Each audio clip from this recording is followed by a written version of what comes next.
आकाश, mummy mummy सोने दो ना। ओए, संडे नशे से बाहर आ। मैं मम्मी दिखता हूँ देखो, सीआईडी ऑफिसर हूँ मैं।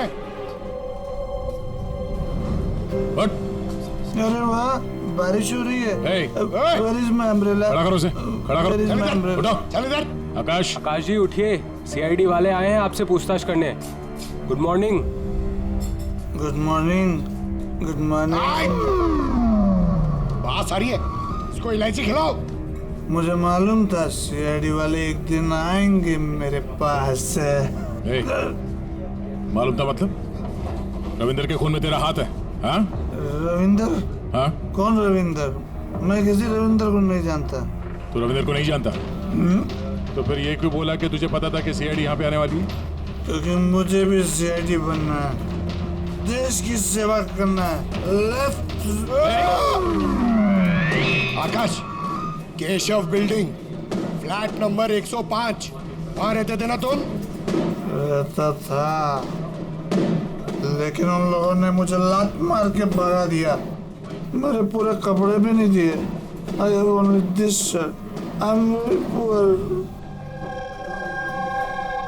शादी हो गई तेरी? नहीं। नहीं? गर्लफ्रेंड है? गर्लफ्रेंड है। वो मेरी। लेकिन ये आप क्यों पूछ रहे हो? This is personal. क्योंकि केशव बिल्डिंग के उसी फ्लैट के कबर्ड में हमें लड़कियों के कपड़े मिले, शायद तुम्हारी गर्लफ्रेंड के। हैं? लड़की मेरे फ्लैट में कभी नहीं आई, कभी नहीं। I am very truly gentleman, white collar.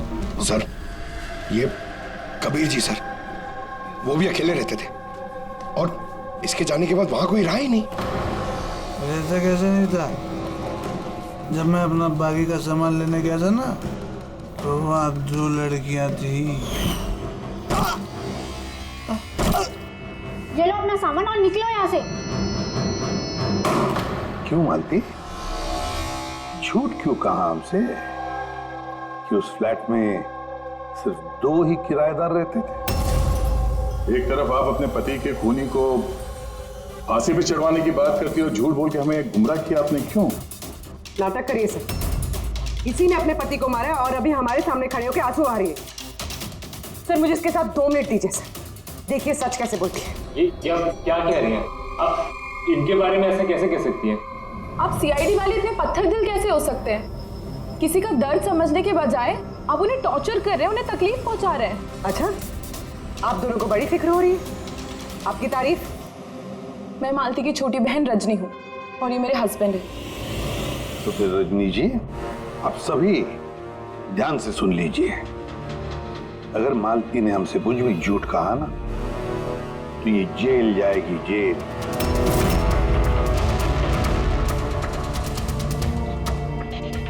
हाँ सर, मैंने झूठ बोला था क्योंकि सर बहुत सारे किराएदारों के हमने रजिस्ट्रेशन नहीं कराए थे। तो गैर कानूनी तरीके से तुमने कुछ लोगों को वहां फ्लैट में ठहराया हुआ था, बिना डॉक्यूमेंट्स और बिना रजिस्ट्रेशन किए हुए। हाँ, ताकि वो रेंट मकान मालिक के बजाय हमें मिल सके।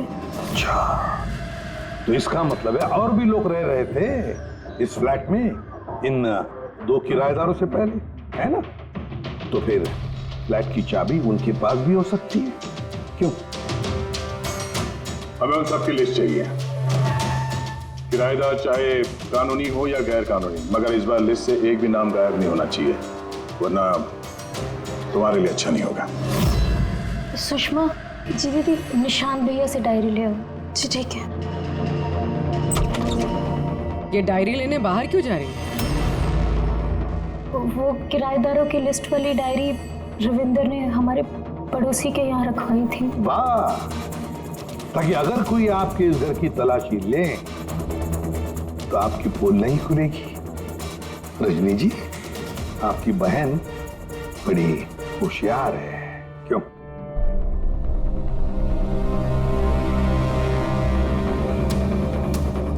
मालती भाभी, ये डायरी मंगाई क्या?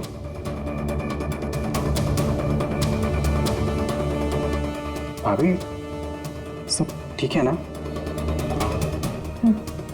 सर, हाँ 8 और लोग हैं। 8 लोग हैं। इनकी कुंडली निकाल लो, खूनी इनमें से कोई एक हो सकता है। सर लिस्ट में जितने भी लोग हैं उनसे कांटेक्ट नहीं हो पा रहा है। हाँ सर, कुछ नंबर गलत हैं और कुछ बदल गए हैं। मतलब डेड एंड। सिक्योरिटी गार्ड से क्या पता चला? सर वो वही कह रहा है सर, ये 4 लाशें क्या, अभी तो 1 लाश भी नहीं देखी जाते हुए। अजीब बात है सर, उस बिल्डिंग से बाहर जाने का रास्ता तो एक ही है। अगर लाशें वहां से बाहर ले जाई नहीं गई है तो लाशें गायब कहाँ हो गई? ये सब मेरी वजह से हुआ है बॉस। मेरी गलती है। तेरी गलती है? ये लो, तो ग्रेट डॉक्टर साहब की भी गलती करते हैं। हाँ क्यों नहीं, बड़े से बड़ा आदमी कभी कभी गलती कर देता है बॉस। अच्छे से अच्छा क्रिकेटर भी 0 पे क्लीन बोर्ड होता है, तो मुझसे भी हो गई यार। तो सर आपको 0 पे आउट किसने किया? उस खून ने जो फ्लैट में मिला था। उन 4 मरे हुए लोगों का खून? यही गलती हो गई बॉस मुझसे। दरअसल वो 4 लोग मरे हुए थे ही नहीं। क्या मरे हुए नहीं थे? मतलब मरे हुए नहीं थे मतलब जिंदा थी। पता है, जब मैंने उन 4 खून को अच्छी तरह से टेस्ट किया तो मुझे क्या मिला? स्टोरेज लीजेंस। पंकज, तुम जरूर ये पूछना चाहोगे कि सर ये स्टोरेज लीजेंस क्या होता है? अरे कमाल है सर, मैं आपसे यही पूछने वाला था। मुझे मालूम था। रेड ब्लड सेल्स जब अपना बदलाव करते हैं स्टोरेज के दौरान, उसे कहते हैं स्टोरेज लीजन। तो वो जो 4 किस्म के खून हमें वहां से मिले थे वो ताजा नहीं थे, स्टोर्ड थे। एग्जैक्टली। शायद किसी ब्लड बैंक वगैरह से लाया गया होगा। उन 4 ब्लड सैंपल्स में मुझे 4 अलग अलग किस्म की बीमारियों के लक्षण मिले हैं। एक में HIV, दूसरे में ल्यूकेमिया, तीसरे में हार्पिस और चौथे में डायबिटीज।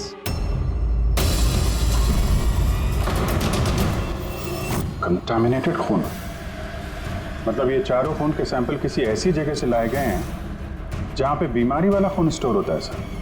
हाँ, कंटामिनेटेड खून। ऐसा खून तो नष्ट किया जाता है, इंसिनरेटर में भेजा जाता है जहां पर ये डिस्ट्रॉय करते हैं। और ऐसे इंसिनरेटर्स तो हमारे शहर में 2 जगह हैं। एक बार फिर से इस फ्लैट में चल के चेक करते हैं, पता तो चले कि उन गोलियों का और ये बीमारी वाली खून का कनेक्शन क्या है।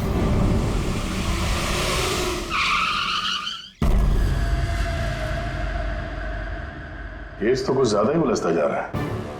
अगर यहाँ इस फ्लैट में किसी को नहीं मारा गया था तो इतना सारा खून यहाँ जमीन पे क्यों पड़ा हुआ है और दीवार पे ये गोलियां क्यों चलाई हैं? हाँ? सर जो गोलियों के निशान है वो सिर्फ इस दीवार पर है, इसका क्या मतलब है? इसका मतलब गोली चलाने वाला यहाँ खड़ा था, यहाँ से उसने गोली चलाई। मगर सर इस इन्फेक्टेड खून का क्या कनेक्शन हो सकता है इस केस से? और सर खून सिर्फ फ्लोर पर है, ना यहाँ पर है, ना इस पर है, ना दीवारों पे। इसका क्या मतलब है? एक और बात, हमें इस घर से गोलियां नहीं मिले हैं तो सिर्फ गोलियों के निशान। इसका मतलब है कि मुजरिम ने यहाँ इसको कमरे को साफ करने की कोशिश की है मगर पूरी तरह साफ नहीं कर पाया, उससे पहले उसे जाना पड़ा। क्यों? एक काम करो, स्प्रे लेके आओ, दीवार पे स्प्रे मारो, पता तो चले कि यहाँ पे है क्या।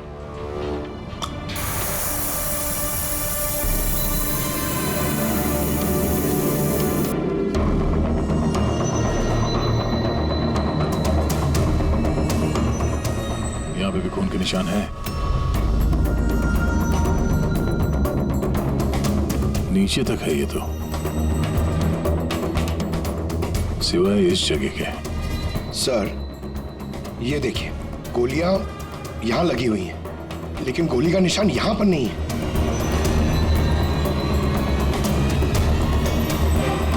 ये क्या? ये निशान, ये टायर के निशान जैसा कुछ है। मतलब बाइक लेके आए इधर? पंकज वो टायर नहीं, वो जो फर्नीचर के नीचे पहियों पे लगा होता है टायर, वो रबर का। कोई फर्नीचर रखा हुआ था यहाँ पे, शायद कोई कुर्सी। मगर सर हमने तो पूरा फ्लैट चेक किया, कुर्सी वगैरह तो कुछ भी नहीं है यहाँ पे। सर लगता है वो कुर्सी इसी बिल्डिंग में हुई, छुपाई हुई। एक काम कर रहे हैं, बिल्डिंग में ढूंढते हैं उसे।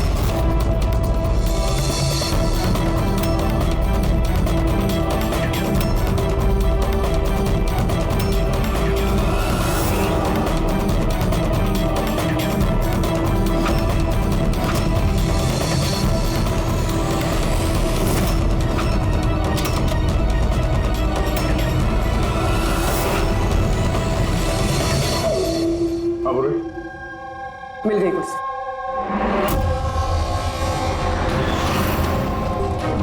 कुर्सी परफेक्ट। हाँ सर, ये कुर्सी के साथ ये सब भी मिला है। क्या ये बोलो? ये अब समझ आ गई सर पूरी पहेली। खूनी ने पहले इस मैनिक्विन को चेयर पे बिठाया और चेयर को दीवार से लगा दिया। इस मैनिक्विन के ऊपर वो खून के बैग्स थे और बहुत सारे बुलेट फायर करने की वजह से ये दीवार पे जो बुलेट्स है और ये सारा खून आसपास गिर गया। ये जिसने भी किया ये बड़ा सरफिरा आदमी, मतलब ये सब करने की जरूरत क्या थी? और सर रविंद्र को इसलिए मार दिया गया क्योंकि रविंद्र ने उसे पुतले पे गोलियां चलाते देख लिया था। सर आज तक तो एक ही बात सुनी है सर, अगर खूनी किसी को मार रहा हो, किसी तीसरे आदमी ने उसे देख लिया तो उसे मार देगा। लेकिन यहाँ पे तो खूनी एक पुतले को मार रहा था, एक पुतले के लिए उसने रविंद्र को मार दिया। हो सकता है खूनी यहाँ पे शूटिंग प्रैक्टिस कर रहा हो, उसे किसी का मर्डर करना होगा, लेकिन उसके रिहर्सल वो यहाँ इस फ्लैट में कर रहा था। रविंद्र को मारने के लिए इतनी लंबी रिहर्सल? मगर उसे कैसे पता था कि रविंद्र यहाँ आने वाला है? हो सकता है उसकी बीवी ने बताया हो सकता है मालती का हाथ हो इस जुर्म। अब ये रिहर्सल रविंदर के लिए थी या किसी और के लिए तो बता नहीं सकते हैं, पर ये मुमकिन है कि इस पूरे प्लान का ये रविंदर पे हिस्सा हो। सर हिस्सा हो या ना हो, लेकिन मरा तो रविंदर ही है। मेरी तो एक बात समझ में नहीं आ रही है कि उसकी लाश यहाँ से जंगल पहुंची कैसे? सर मानो उस अलमारी की चाबी हमारे पास रहती है जिसमें खून स्टोर किया जाता है, मगर वो अलमारी सिर्फ और सिर्फ कर्नल शिशिर की मौजूदगी में ही खोली जाती है, उनके बिना कभी नहीं। कर्नल शिशिर? जी सर, वो यहाँ की सिक्योरिटी फर्म के हेड है। सर उनके पास पूरा हिसाब किताब रहता है कि अलमारी में से कब कितने बैग खून के रखे गए और कब कितने बैग नष्ट कर दिए गए। और वैसे भी सर अलमारी खोलने के लिए 2 चाबियाँ चाहिए होती हैं, पर हमारे पास सिर्फ 1 चाबी है। सर दूसरी चाबी कर्नल साहब के पास रहती है हमेशा से। मतलब कर्नल साहब भी अकेले ये अलमारी नहीं खोल सकते क्योंकि दूसरी चाबी आपके पास है ना? नहीं सर, उनके पास दोनों चाबियां होती हैं, जैसे हमारे मालिक विनोद सर के पास होती है। और विनोद सर आपके मालिक वो कहाँ हैं? सर वो ग्रीस गए हैं अपनी फैमिली के साथ वैकेशन मनाने। तो बच्चे कर्नल साहब ये रिटायर्ड आर्मी ऑफिसर हैं क्या? जी सर, आर्मी में लोग आज भी उनकी बहुत इज्जत करते हैं। देश की फौज के सबसे बेहतरीन शार्प शूटर्स में से एक थे वो। आर्मी छोड़कर उन्होंने अपनी खुद की सिक्योरिटी फर्म चालू कर दी। सर खूनी जिस तरीके से गोली चला रहा था वहां पे, लगता है गन पे हाथ काफी साफ था उसका। कहीं ये कर्नल शिशिरी तो शामिल नहीं है इस जुर्म में? मिलते हैं कर्नल साहब से।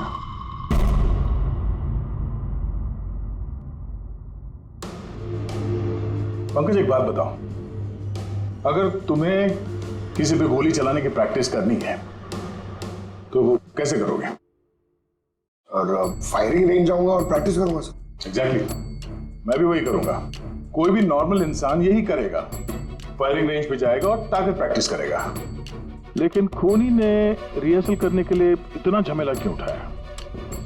हाँ सर, पहले इस फ्लैट में चोरों की तरह घुसना, फिर मैनिक्विन को यहाँ बिठाना, खून के बैग चुराना, सिर्फ प्रैक्टिस के लिए। और रविंदर सिर्फ इसलिए मारा गया क्योंकि उसने उसे प्रैक्टिस करते हुए देख लिया था। ये खूनी कुछ बहुत बड़ा करने वाला है।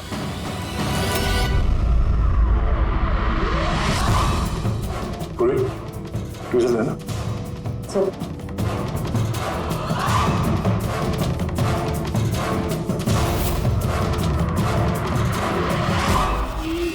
राइफल की गोली? ओह, इसका मतलब है गोली चलाने की प्रैक्टिस कोई यहाँ फ्लैट के अंदर से नहीं कर रहा था, कोई दूर बैठ के प्रैक्टिस कर रहा था राइफल की गोली से। हाँ सर, क्योंकि अगर राइफल नजदीक से चलाई होती तो गोली आर पार निकल जाती, कुर्सी भी नहीं हटकती। अब समझ में आया मर्डर रिहर्सल के लिए इतनी प्रैक्टिस क्यों। जिसका खून होने वाला है उस पे गोली कहीं दूर से चलने वाली है, कहीं दूर से। सर, आपके कहने का मतलब है कि गोली वहां वो बिल्डिंग से चली है? इतनी दूर से गोली चलाना मुमकिन है? वही तो, मतलब वहां से नहीं तो और कहां से चली होगी? पंकज एक काम करो, लेजर बीम लो और उस चेयर पे जो गोली का छेद है ना, उसके पीछे से वो लेजर पास करना, एकदम सामने, पता तो चले गोली चली कहां से।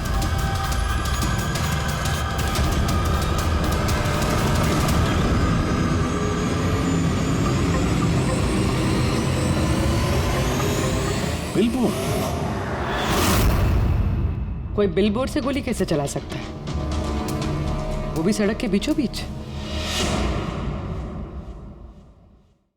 कमाल है, सीआईडी वाले मेरे घर पे पहली बार आए हैं, वो भी मेरे आर्मी के दिनों की तारीफ करने नहीं बल्कि खून के लिए मुझ पे इल्जाम लगाने।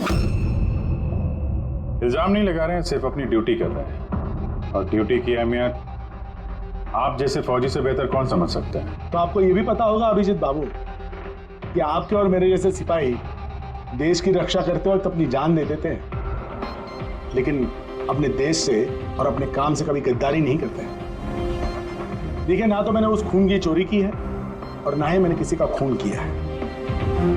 वैसे अपने फौज के दिनों में आपने बॉर्डर पे तो कई दुश्मनों को मारा होगा। दुश्मनों की जान लेने में और मासूमों की जान लेने में जमीन आसमान का फर्क होता है, और आपने भी तो कई गुनहगारों को मारा होगा अपनी ड्यूटी के दौरान। क्यों, ये फर्क समझ नहीं आता आपको? आता है, लेकिन ये समझ में नहीं आ रहा कि चाबी सिर्फ आपके पास है, तो फिर वो खून चोरी कैसे होगा? उसकी इंक्वायरी मैं कर रहा हूं, जैसे ही मुझे पता चलेगा मैं आप लोगों को बता दूंगा। अच्छा, क्या ऐसा नहीं हो सकता कि आपकी उन चाबियों की किसी ने डुप्लीकेट चाबी बनवा ली हो? बिल्कुल नहीं। अनुशासन समझते हैं आप? डिसिप्लिन। आर्मी की ट्रेनिंग में डिसिप्लिन का बहुत बड़ा महत्व होता है, और आज भी मैं अपनी जाती जिंदगी में उस डिसिप्लिन का पालन करता हूं। ये चाबी मुझसे 1 मिनट भी दूर नहीं होती, इसलिए असल जिंदगी में तो क्या, ख्वाब में भी कोई इसका डुप्लीकेट नहीं बनवा सकता। ठीक है, आपका स्टेटमेंट तो सुन लिया, लेकिन अभी तक ऐसा कोई सबूत नहीं मिला जिससे आप पूरी तरह निर्दोष साबित हो सके। इसलिए जब तक ये केस सॉल्व नहीं होता, यहाँ आना जाना लगा रहेगा।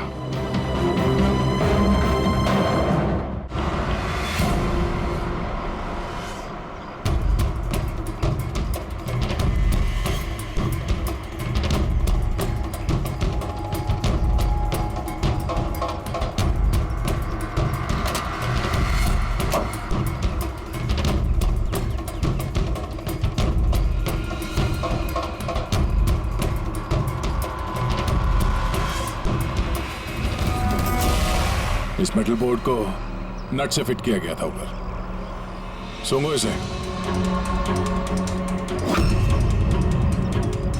ये तो गन पाउडर है सर। गन पाउडर और ये स्क्रैचेस।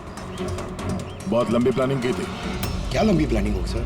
पंकज खूनी ने इस मेटल प्लेट का इस्तेमाल गोलियों की दिशा बदलने के लिए की थी। जैसे ही उसने इस मेटल प्लेट पे गोली चलाई, इस पे गोली लगने के बाद गोली की ट्रेजेक्टरी बदल गई और वो सीधे जाके पुतले पे लगी। मतलब असली रिहर्सल इस मेटल प्लेट पे गोली चला के ट्रेजेक्टरी बदलने की थी, सिर्फ निशाना लगाने की नहीं। सर, क्या लगता है कौन सी बालकनी से गोली चलाई होगी? एक बात तो साफ है, गोली सामने से नहीं चली है। गोली यहाँ इसी बिल्डिंग से चली है, या तो ऊपर से, नीचे से, या फिर अगल बगल से कहीं। पता करना पड़ेगा।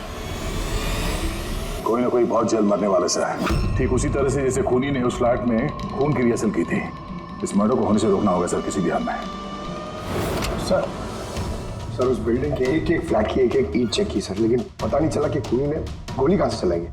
अगर इस खूनी ने बेड़ा उठाया रिहर्सल करके ही खून करने का, तो फिर वो वैसा ही फ्लैट ढूंढेगा जैसा फ्लैट उसे वो खून करते वक्त मिले। मतलब सर असली विक्टिम का जो फ्लैट होगा खूनी ने ठीक उसी पैटर्न का फ्लैट ढूंढा होगा।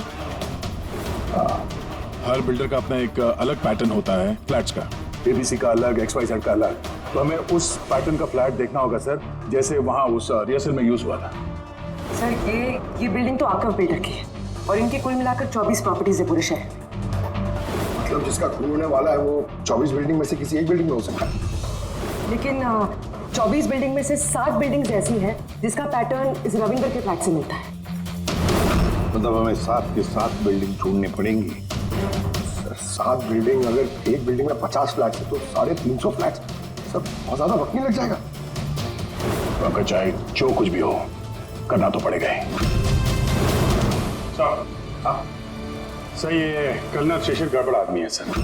ये सेना में शार्प शूटर था और ये जो खराब ब्लड डिस्पोजल करते हैं ना, वहां का चीफ सिक्योरिटी ऑफिसर है। अच्छा पंकज, ये ब्लूप्रिंट किसका है? ये रविंदर के फ्लैट का है सर, जहाँ पे मर्डर नहीं हुआ था बट रिहर्सल हुआ था।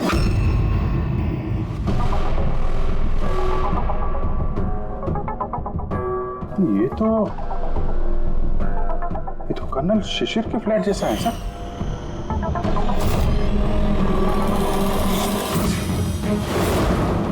क्या? हाँ सर, ये फ्लैट का लेआउट बिल्कुल कर्नल शिशिर के फ्लैट जैसा है। ये चेयर पे मैंने कोई नहीं, ऐसे ही चेयर पे वो रोज शाम को 4 बजे चाय पीता है सर। ठीक शाम को 4 बजे मैं इस सोफे पर बैठकर अपनी चाय पीता हूँ। तो खूनी कर्नल शिशिर को मारने का प्लान बना रहा था। 4 बजने वाले हैं, वो कर्नल शिशिर को मारेगा, वो भी आज ही मारेगा। उसे पता है कि हम CID वाले उसके पीछे पड़े हैं। जल्द से जल्द कर्नल शिशिर तक पहुंचना होगा।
सॉरी सॉरी सॉरी सॉरी, तुम्हारी जैकेट गंदी हो गई। क्या करें, हमें पता नहीं था ना गोली कौन से फ्लैट से चली है, इसलिए रिवर्स रिकोशे का सहारा लिया। और उस फ्लैट में जिस दिशा से गोली आई उसी दिशा में हमने गोली चलाई, और देखो खून भरी गोली ने तुम्हारा पता बता दिया, मिस्टर उत्कर्ष। जाने दो मुझे, कूद जाऊंगा यहाँ से। अच्छा ठीक है, कूद जाओ यार, लेकिन पहले ये तो बताते जाओ कर्नल शिशिर को क्यों मारना चाहते थे? हा? छोड़ो उसे भाई, मेरे पास आ जा। अच्छा भाई है ये? हाँ जा भाई, मिल ले अपने भाई से, जा। इधर आ जाओ।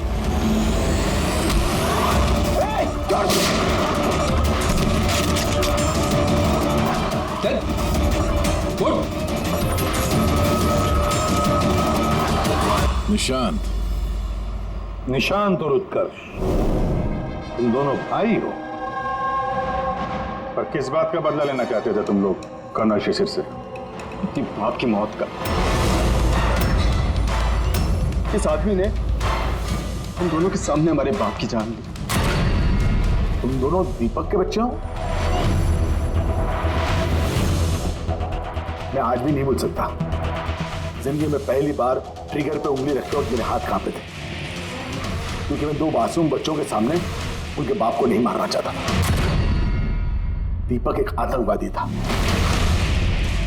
और अगर मैं उसे नहीं मारता तो उसने जो बम रखा था शहर में, उससे कई मासूम लोग मारे जाते। मर जाते तो मर जाते, कम से कम हमसे हमारा बचपन तो नहीं छीनता।